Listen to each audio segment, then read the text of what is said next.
एक सत्संगी प्रेमी था। उसने उस समय के संत सदगुरु से नामदान लिया था।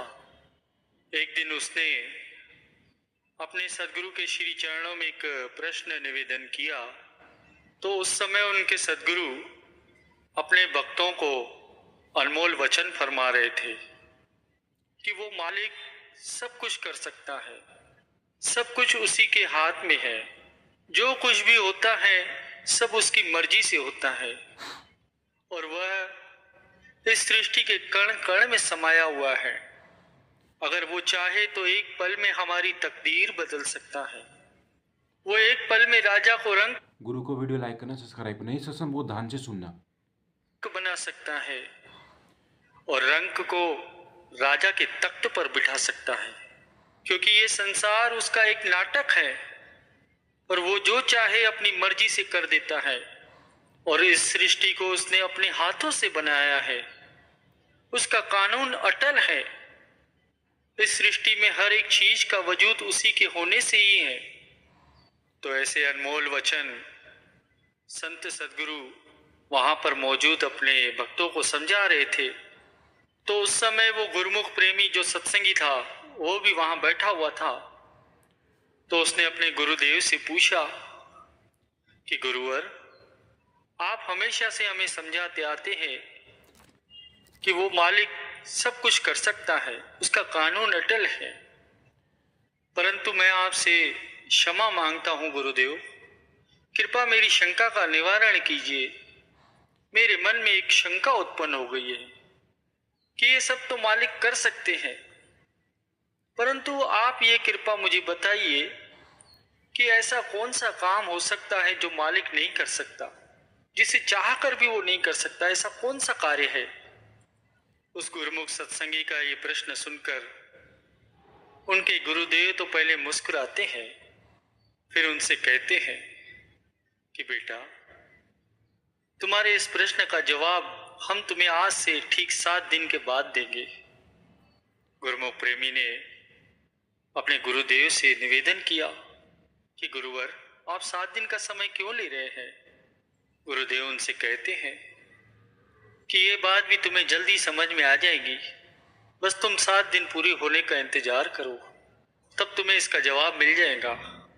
तब वो गुरुमुख सत्संगी अपने गुरुदेव को प्रणाम करके वहां से अपने घर को चले जाते हैं। और वो घर पर तो आता है, परंतु उसे पूरी रात नींद नहीं आती। वो यही सोचता रहा कि आखिर सदगुरु ने मुझे 7 दिन का समय क्यों दिया। वो तो इस सवाल का जवाब तो उसी समय दे सकते थे, परंतु उन्होंने मुझे 7 दिन का समय दे दिया है।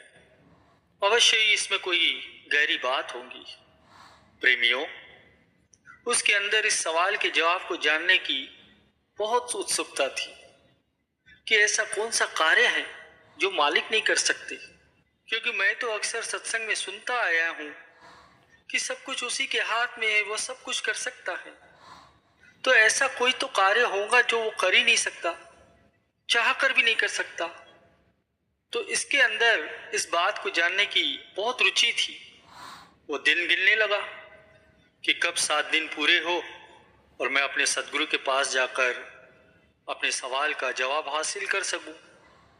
तो हुआ यूं कि उन 7 दिनों के भीतर उसका अपनी मां से किसी बात को लेकर वाद विवाद हो गया। कोई ऐसी बात हो गई जो उसे पसंद नहीं आई, तो अपनी मां से वाद विवाद कर बैठा, झगड़ा कर बैठा। अब बातों बातों में उसने अपनी मां को बहुत सारी बातें भी सुना दी, जिससे कि उसने अपनी मां का दिल दुखा दिया। उसकी मां भी बड़ी ही धार्मिक प्रवृत्ति की थी। उसने भी नामदान लिया था उसी गुरुदेव से जिनके पास ये सत्संगी जाया करता था।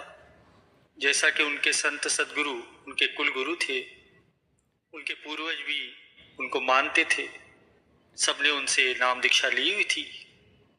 अब ये जो सत्संगी है, इनका अक्सर नियम था कि सुबह उठकर मालिक की याद में बैठता था, भजन सिमरन करता था, बड़ा ही धार्मिक था। अब उसने चूंकि अपनी मां का दिल दुखा दिया, तो उस दिन ना उसका मन मालिक के भजन बंदगी में लगना कम हो गया, उसे सदगुरु का ध्यान ही आना बंद हो गया, भजन सिमरन में भी उसका मन नहीं लग रहा था। ऐसा कुछ दिन चला तो उसे महसूस हुआ कि कुछ दिनों से मेरा ध्यान नहीं लग रहा, मेरा मन भटक रहा है और बात भी नहीं बन पा रही है जैसे पहले बनती थी। अब उसने सोचा कि अभी 2 दिन तो रह गए हैं, वैसे ही सतगुरु के पास तो जाना ही है, साथ में इस सवाल का भी जवाब पूछ लूंगा कि मेरा कुछ दिनों से भजन सिमरन में मन नहीं लग रहा, दर्शन नहीं हो पा रहे हैं, वैसी बात ही नहीं बन पा रही है जैसे पहले बनती थी, तो उनसे कृपा की याचना करूंगा। अब जब 2 दिन बीत गए तो वो सत्संगी अपने गुरुदेव के पास पहुंचता है, प्रणाम करता है, गुरुदेव से पूछता है, गुरुदेव 7 दिन पूरे हो गए हैं, 7 दिन पूर्व मैंने आपसे कुछ प्रश्न निवेदन किया था, आपने 7 दिन का समय लिया था, कृपया मेरी शंका का निवारण कीजिए। प्रेमियों, आप तो सभी जानते हैं कि जो मालिक की भजन बंदगी करते हैं उनके नाम जो संत महापुरुष होते हैं वो तो अंतर्यामी होते हैं, उनसे क्या भला छुपा हुआ है। तो उसके संत सदगुरु भी जान गए कि इसके साथ क्या क्या हुआ है। तो सत्संगी ने अपने गुरुदेव के चरणों में एक सवाल और निवेदन कर दिया कि गुरुवर, कुछ दिनों से मेरा मन भजन बंदगी में नहीं लग रहा, भजन सिमरन में बिल्कुल भी नहीं लग रहा।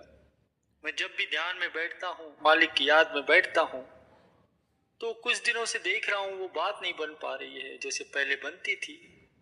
अब तो मालिक के दर्शन नहीं कर पा रहा हूँ। तो उस सत्संगी की बात सुनकर उनके संत सदगुरु उसके दूसरे प्रश्न का जवाब देते हैं और उनसे पूछते हैं कि बेटा, तुमने इन 7 दिनों में किसी का दिल तो नहीं दुखाया? थोड़ा विचार करो, ध्यान से देखो कि तुमने किसी का दिल तो नहीं दुखाया है। सत्संगी ने विचार किया तो उसे मालूम हुआ कि उसने अपनी मां का दिल दुखाया है। तो उसने अपने गुरुदेव से कहा कि हाँ गुरुवर, मैंने अपनी मां का दिल दुखाया है। कोई ऐसी बात हो गई थी कि जिससे मैंने अपनी मां को बहुत सारी बातें सुना दी, यहाँ तक कि उसे घर से बाहर निकल जाने को भी कहा। मुझे लगता है कि इन बातों से मेरी मां का दिल दुखा होगा। तो संत सदगुरु उनसे कहते हैं, बेटा, बस यही कारण है कि तुम्हारी बात नहीं बन रही। जब भी तुम मालिक की याद में बैठ रहे हो, भजन सिमरन में बैठ रहे हो, तो वो जो रस तुम्हें पहले आता था अभी नहीं आ रहा। इसलिए नहीं आ रहा क्योंकि तुमने अपनी मां का दिल दुखाया है।